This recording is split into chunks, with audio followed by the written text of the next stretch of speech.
cari majelis, tidak henti-hentinya kita menghitung majelis itu, baik malam ataupun sore atau pagi atau kuliah subuh, tengah malam pun masih ada terkadang, ba'dal maghrib, ba'dal isya, ba'dal asar, ya. Hanya cuma kita saja mau atau tidak, ya, mau hadir atau tidak. Nah, ini semua adalah anugerah dan nikmat dari Allah Subhanahu wa taala. Hadirin hadirat yang dimuliakan Allah. Ya, Habib dengar majelis ini istiqamahnya baca Hadhrabah Saudan dan Manaqib Siti Khadijah, ya. Ini adalah minggu terakhir katanya. Penutupan, betul? Atau tidak ada penutupan? Tidak ada penutupan. Oh, Ramadan pun tetap jalan, ya. Alhamdulillah, ya. Walaupun di sebagian tempat mereka istirahat menyambut Ramadan, tapi betul juga jangan semua majelis tutup. Ya, jangan semua majelis tutup. Ada majelis yang masih buka, ada istiqomah yang masih dijalankan, ya. Jadi alhamdulillah majelis kita, majelis apa namanya? Dar Nur Zahra, Nur Az-Zahra, Nur Zahra, Masya Allah, Nur Zahra, ya. Subhanallah, ya. Ini pertama kalinya Habib kesini, mudah-mudahan bisa silaturahmi lagi nanti berulang kali, Insya Allah. Ibu-ibu sekalian yang dirahmati oleh Allah Subhanahu wa taala, lebih mengenal manaqib Sayyidatuna Khadijah. Apa intisari di balik seseorang yang istiqamah membaca manaqib Sayyidatuna Khadijah? Tidak lain dan tidak bukan, intisari yang paling utama adalah bisa menjadi kepribadian yang mengikuti Sayyidatuna Khadijah, mengikuti akhlaknya Sayyidatuna Khadijah, mengikuti adab, mengikuti ibadah, mengikuti perjuangan, mengikuti pengorbanan yang dikorbankan oleh beliau untuk urusan dakwah Nabi Muhammad SAW. Banyak peristiwa yang bisa diambil pelajaran ketika Rasul SAW berdakwah. Sayyidatuna Khadijah selalu memikirkan dakwahnya Rasulullah, selalu mengorbankan dirinya, selalu mengedepankan urusan Nabi Muhammad, barulah urusan beliau. Sampai-sampai Sayyidatuna Khadijah beliau korbankan semua hartanya untuk membela dakwah Nabi Muhammad SAW. Istri satu-satunya yang tidak pernah dimadu oleh Rasulullah, ya, istri satu-satunya yang tidak pernah merasakan diduakan oleh Nabi Muhammad SAW.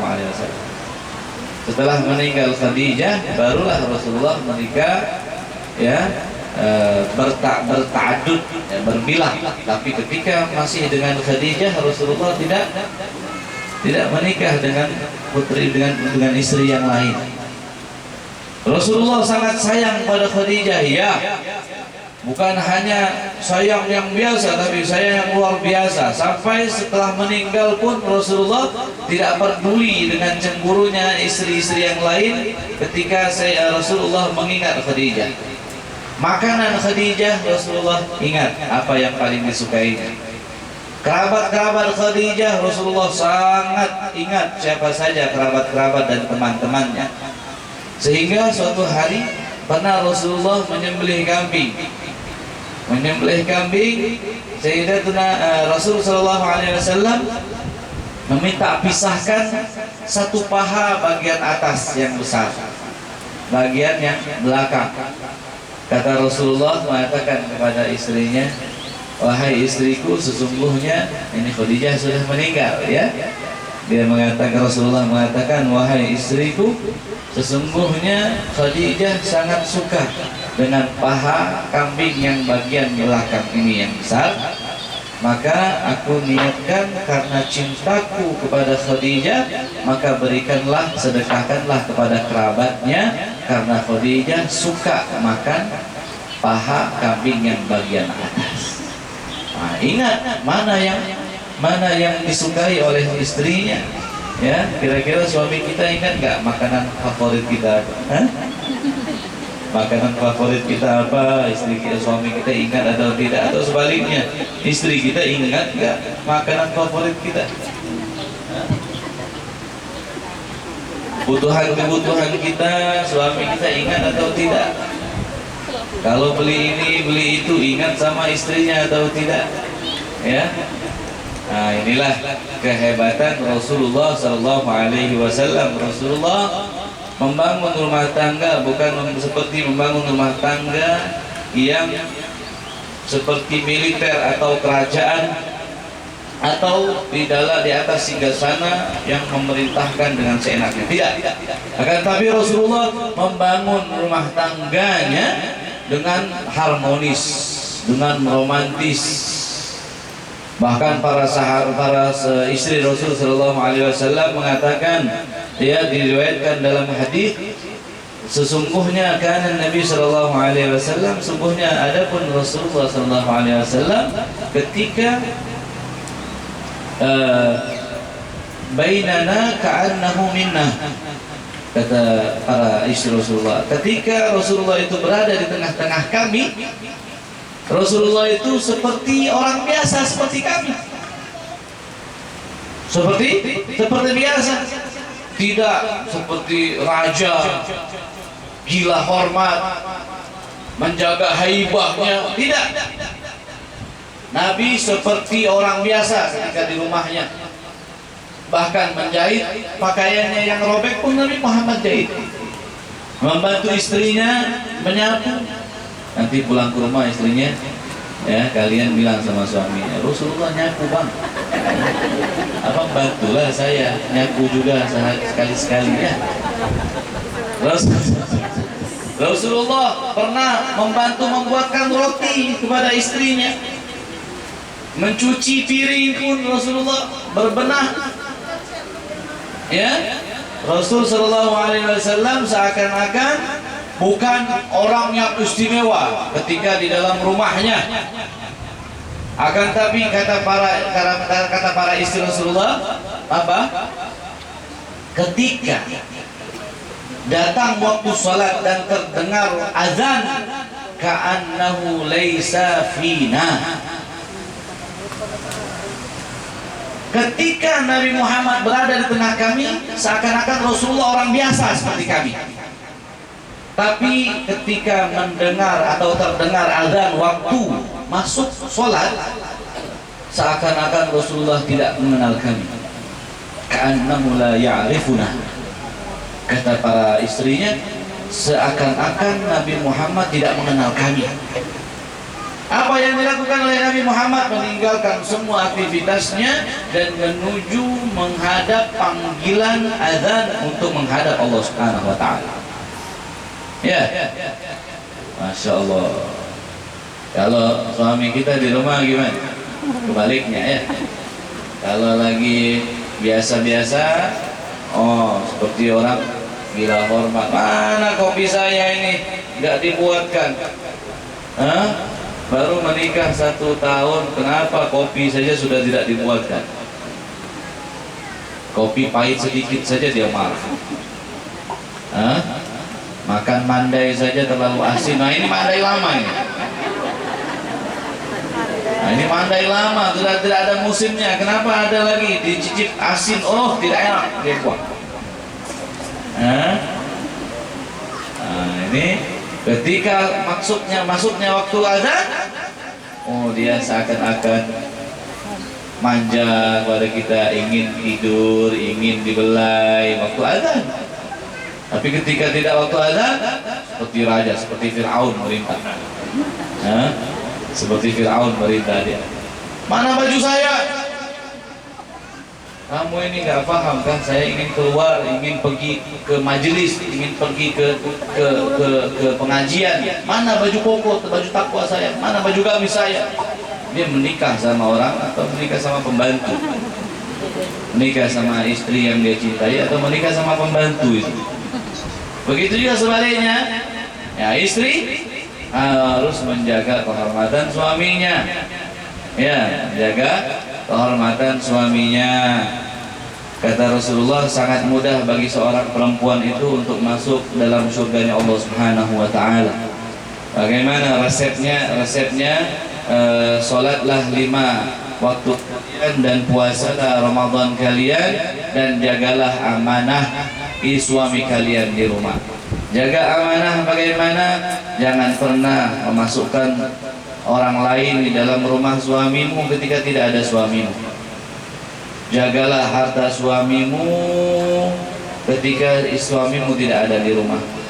Jagalah anak-anak suamimu selama suamimu masih ada di luar rumah.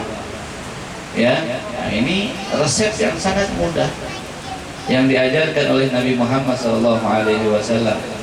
Tapi pahalanya tidak terlalu banyak kalau seperti itu.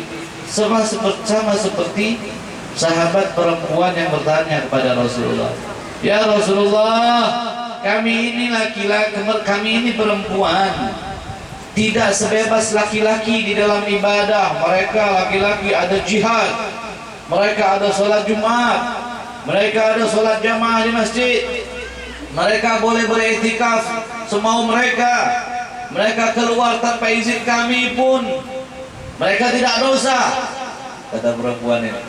Ya, mereka selalu ikut berada di belakangmu ya Rasulullah. Pahala mereka lebih banyak daripada kami, kata Rasulullah. Pahala-pahala yang dimiliki oleh mereka, yang didapatkan oleh mereka, kalian bisa dapatkan tanpa kalian bersusah payah. Apa kata Rasulullah? Salatlah 5 waktu kalian dan puasalah Ramadan kalian, dan bermuamalahlah dengan suami kalian dengan sebaik-baiknya muamalah. Cukup kalian perempuan sediakan bajunya pergi sholat Jumat. Yang sholat Jumat siapa? Si suami. Si istri dapat pahala sholat Jumat? Dapat.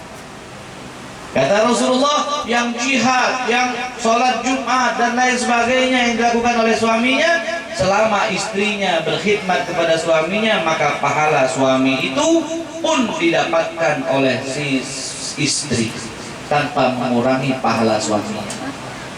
Ya, tanpa mengurangi pahala suaminya. Oleh karenanya, manaqib daripada Sayyidatina Khadijah selain keberkahan, ya, keberkahan yang didapatkan oleh kita sekalian mengenang inda dzikr salihin tanzilur rahmah.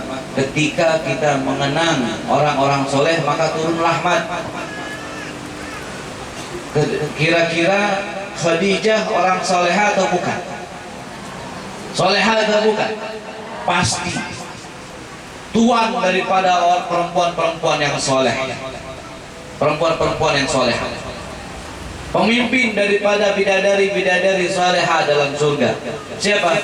Khadijatul Kubra, istri Nabi Muhammad SAW, yang rela mengorbankan tulang belulangnya untuk di jalan dakwah Nabi Muhammad SAW. Beliau tidak pernah melarang Rasulullah. Mau pulang malam kah? Mau pulang sore kah? Mau menginap di luar kah? Selama itu perjuangan di jalan Allah, beliau tidak pernah komplain. Beliau tidak pernah komplain. Ya, ini Khadijah, keistimewaan Khadijah, ya. Keistimewaan Khadijah ini melebihi daripada keistimewaan istri-istri yang lain. Ya, tidak pernah membuat Rasulullah pusing. Nah, kalau kita jarang membuat suami kita tenang. Ya, mudah-mudahan yang di sini menjadi solehah semua. Istri yang solehah, ya. Ibu-ibu ingat deh, pegang omongan Habib. mau sebrutal apapun, mau sejelek apapun, mau setidak taat apapun suami kalian, selama kalian menghormatinya, tunduk taat padanya di dalam ibadah selain maksiat, menyenangkannya, melayaninya dengan ikhlas, dengan ridha karena Allah, demi Allah kunci surga ada di tangan kalian. Ini bukan keegoisan seorang laki-laki berbicara di hadapan perempuan. Andai kata kita tidak masih memahami aturan syariat, maka buat apa kita duduk di sini? Ini udah aturan syariat, tidak bisa dibantah. Ya, kunci surganya suami ada pada ibunya. Kunci surganya si istri ada pada suaminya. Tidak bisa diganggu-gugat. Oh Habib, kalau begitu enak betul ya. Berarti kalian sudah buang itu kunci surga. Makanya banyak sekali perempuan beranggapan alangkah enaknya jadi laki-laki. Kata siapa? Berat. Seorang istri tidak diwajibkan untuk mencari nafkah. Seorang perempuan, seorang suami diwajibkan banting tulang untuk mencari nafkah anak istri. Ya. Tidak ada tanggung jawab yang akan dituntut seorang istri atas ketidaktaatan suami, tidak. Tapi seorang suami akan dituntut atas ketidaktaatan istri kelak pada hari kiamat. Tanggung jawab di hadapan Allah suami, bukan istri. Istri ditanya, sudah diajari dulu oleh suami, sudah diberikan pendidikan atau tidak, dituntun atau tidak, dibimbing atau tidak oleh suami. Mana ada seorang istri ditanya, seorang suami ditanya oleh Allah, enggak ada. Wahai suami, wahai fulan, istrimu betul-betul membimbingmu atau tidak? Tidak. Seperti itu tidak. Ya. Makanya tugas kita seorang perempuan ingin mendapat ridha Allah, ingin mendapat kedudukan yang tinggi si Allah, ingin berjumpa dan berkumpul dengan Sayyidatuna Fatimah Zahra, berjumpa dengan Khadijatul Kubra kelak di surga. Taati Allah, taati Nabi, taati suami. Selesai. Ya. Andai kata kalian keluar rumah untuk berniat ke rumah orang tua kalian, seorang istri, satu langkah saja, tapi suami tidak ridho, maka haram mencium bau surga. Jangan main-main. Wah Habib bisa-bisaan. Bukan bisa-bisaan syariat ini. Bukan mengada-ngada. Ya.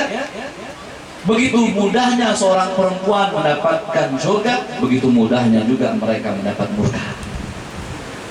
Maaf, ini ingin Habib sampaikan, walaupun agak sedikit mungkin bisa kita, tapi untuk masalah agama tidak malu. Andai kata suami minta hajatnya pada waktu malam,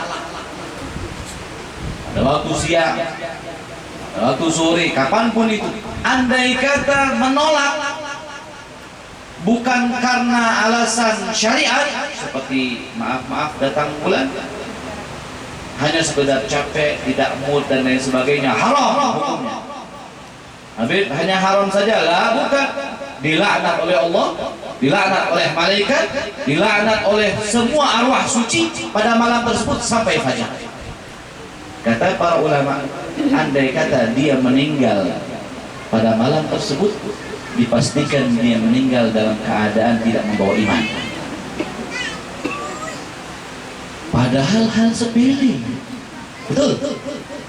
Ya, bagi ibu hal sepele. Belum tentu bagi mereka hal sepele.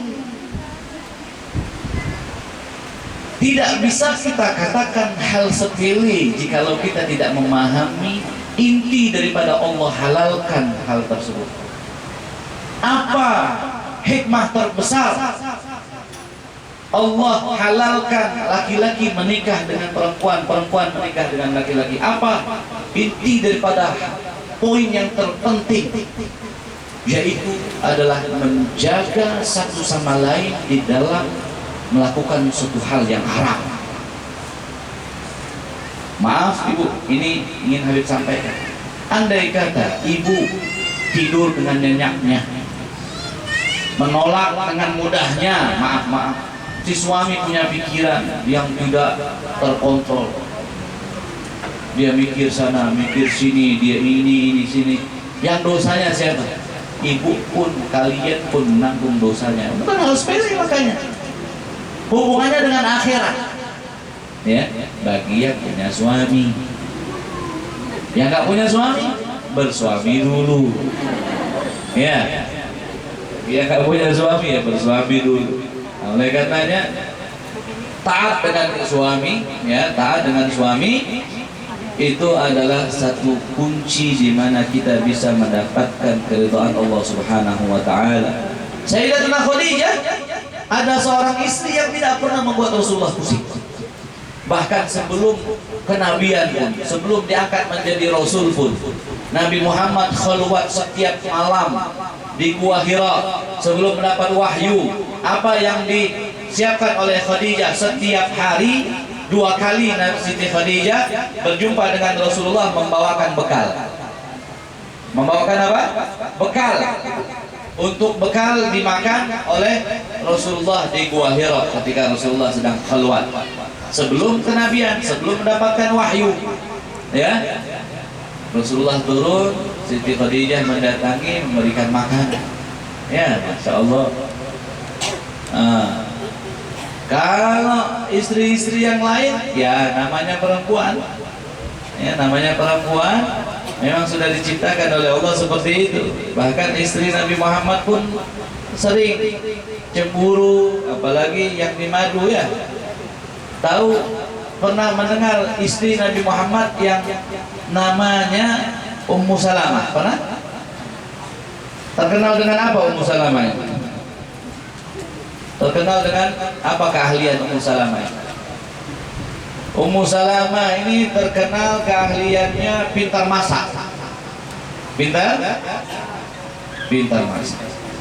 Jadi ketika Rasul Shallallahu Alaihi Wasallam giliran di rumahnya Aisyah. Aisyah ini menikah dengan Nabi Muhammad, umurnya masih bayi, ya, masih kecil.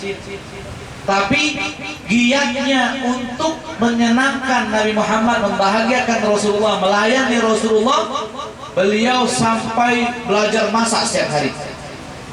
Belajar masak. Suatu hari Khadijah melihat tidak ada lauk di dapurnya Nabi Muhammad, maksudnya di dapurnya untuk menghidangkan kepada Nabi Muhammad. Dia masak kuah malam. Tapi karena baru belajar lama masaknya, ya. Kalau kita juga baru belajar masak itu lihat resep, ya, satu persatu, lama. Beda dengan orang yang biasa masak, lama masaknya.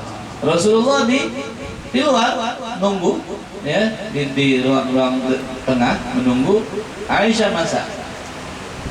Tidak lama dari situ datang seorang jariyah, seorang budak perempuan, membawakan makanan untuk Rasulullah SAW. Akhirnya mengetuk pintu, dia katakan, "Assalamualaikum ya Rasulullah." "Waalaikumsalam." "Siapa?" "Aku jariyahnya Ummu Salamah." Budak perempuan Ummu Salamah. "Ada apa hajat kamu datang?" kata Rasulullah. "Aku datang membawa makanan dari Ummu Salamah." Ummu Salamah ini pintar masak, jadi dia sering mengirimi Rasulullah lauk, ya, mengirimi Rasulullah lauk. Masuklah jariyah tersebut, diletakkan di bawahnya. Aisyah keluar dari dapur melihat jariyah meletakkan lauk. Aisyah bertanya, "Wahai budak," kata Aisyah, "wahai jariyah, apa itu?" "Ini adalah lauk atau kuah yang dibuatkan oleh yang aku bawakan untuk Nabi Muhammad. Dari siapa lauk tersebut? Dari siapa kuah itu? Dari Ummu Salamah. Apa kata Aisyah? Mau engkau bawa balik atau aku pecahkan? Mau engkau pulangkan lagi, kembalikan, atau aku pecahkan ini piring? Kata Aisyah. Garang ya Aisyah ya. Garang Aisyah. Rasulullah pun tersenyum, ya tersenyum. Kata Jariyah, saya pulangkan, saya dimarahi oleh istri Nabi. Saya nggak pulangkan, saya dimarahi oleh istri Nabi. Dia bingung. Kata Rasulullah, letakkan. Ya, Rasulullah nggak mau buat ini Jariyah pening kepalanya. Akhirnya sudah kau pulang. Ya Rasulullah, ini ya hariku, kau terima makanan dari Ummu Salamah. Kata Rasulullah, wah ya Aisyah, hanya makanan. Ya Rasulullah, aku sedang berusaha keringat, berusaha masak di dalam. Datang lauk yang saat ini siap makan, mentang-mentang Ummu Salamah pintar masak. Ya, akhirnya lauk tersebut, kuah tersebut dilempar, dibanting oleh Aisyah. Ada rotinya, ada kuahnya, pecah kuah, roti berhamburan. Nabi Muhammad tersenyum, tidak marah. Kalau kita, oh istri laknat, istri kurang ajar betul, tidak tahu terima kasih, orang kasih makanan tidak mau menerima rezeki. Iya, kalau dari istri kedua ya sama saja. Ya, akan jadi perang dunia juga. Dibuang sayang, dilakukan perang dunia. Akhirnya Rasulullah senyum Rasulullah tanpa marah sedikit pun. Lihat akhlak Nabi Muhammad SAW. Diambil roti tersebut, dipungut oleh Nabi Muhammad satu persatu, sambil Rasulullah apa? Rasulullah mengatakan, gharat ummukum, kata Rasulullah. Hei kaum muslimin, ibu kalian sedang cemburu, jangan ada yang mendekat. Ibu kalian sedang cemburu, jangan ada yang mendekat. Nah, ini kisah-kisah Nabi Muhammad SAW bersama para istri beliau, romantis, tapi tidak keluar dari kebiasaan manusiawi. Tidak pernah keluar dari kebiasaan manusiawi. Ada juga yang namanya apa? Problem rumah tangga. Ya, pernah Rasulullah SAW berselisih dengan Aisyah. Ya, pernah Rasulullah berselisih dengan Aisyah. Kata Rasulullah, wahai Aisyah, masalah kita ini tidak akan pernah bisa selesai. Masalah kita tidak akan pernah bisa selesai.